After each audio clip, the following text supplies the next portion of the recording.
Good evening. It's 10:23 p.m. on April 4th, 2021. I'm going to do something a bit different tonight. I am going to read more than one excerpt at a time, and I'm going to keep them, and then I'm going to post them in sequence as the days move forward. I took some time off last week. It was a holiday for some people, and there were other things going on.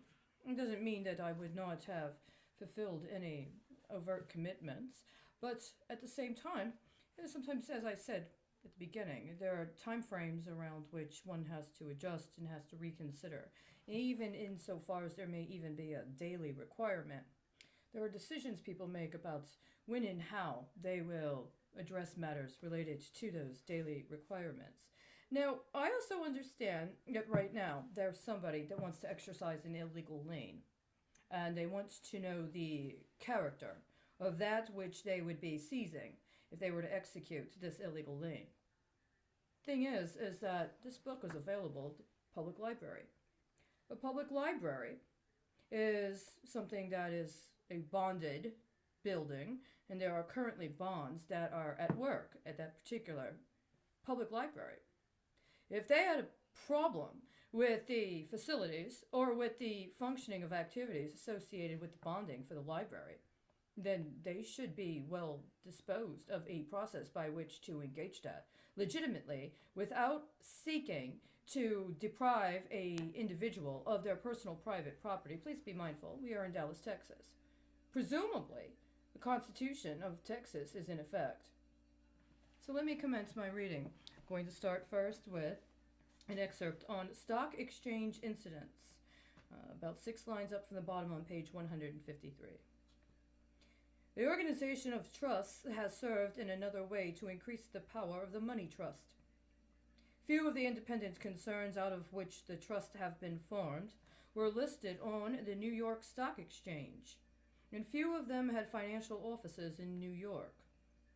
Promoters of large corporations whose stock is to be held by the public, and also investors, desire to have their securities listed on the New York Stock Exchange.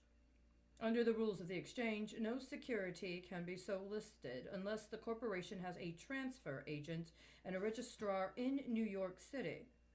Furthermore, banker directorships have contributed largely to the establishment of the financial offices of the trust in New York City. That alone would tend to financial concentration. But the listing of the stock enhances the power of the money trust in another way. An industrial stock, once listed, frequently becomes the subject of active speculation, and speculation feeds the money trust indirectly in many ways. It draws the money of the country to New York. The New York bankers handle the loans of other people's money on the stock exchange, and members of the stock exchange receive large amounts from commissions. For instance, there are 5,084,952 shares of United States Steel common stock outstanding. But in the 5 years ending December 31st, 1912, speculation in that stock was so extensive that there were sold on the exchange an average of 29,380,888 shares a year, or nearly 6 times as much as there is steel common in existence. Except where the transactions are by or for the brokers, sales on the exchange involve the payment of 25 cents in commission for each share of stock sold. That is, 12 and 1/2 cents by the seller and 12 and 1/2 cents by the buyer. Thus the commission from the steel common alone afforded a revenue averaging many millions a year. The steel preferred stock is also much traded in, and there are 138 other industrials, largely trusts, listed on the New York Stock Exchange. Notice the end of this section ending approximately halfway down, actually exactly halfway down the page of 155. The book, again, Other People's Money and How the Bankers Use It by Louis D. Brandeis.